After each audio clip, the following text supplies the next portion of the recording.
السلام عليكم. تعالوا كده ان شاء الله النهارده معرض لحضراتكم جوز غليل مستوى كويس جدا للبيع.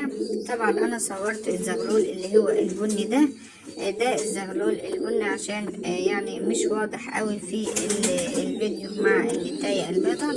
هي النتاية البيضة دي والزغلول البني زي ما حضراتكم شايفين مستواهم كويس جدا، التصوير مش عاطلهم حقهم. جوز من المستويات الكويسة جدا بإذن الرحمن، بياكل وبيشرب لوحده، يعني معتمد اعتماد كلي على نفسه.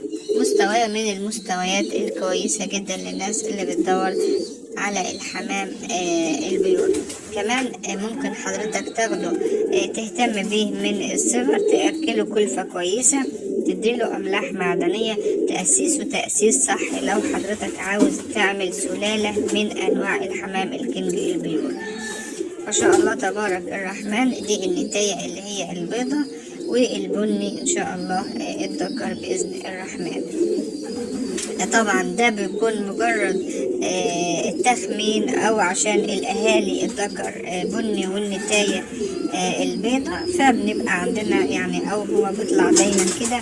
بس طبعا ده ممكن يخلف، ممكن الذكر يطلع البني والنتاية ممكن الذكر يطلع الابيض والنتاية تطلع البني.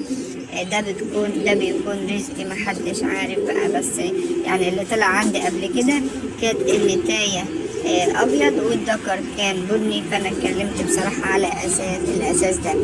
لكن هما لحد دلوقتي ما يبانش توضيح كامل الذكر من النتاية، لكن كمستوى بصراحة مستواهم كويس جدا، التصوير مش عاطلهم حقهم كما يجب ان يكون.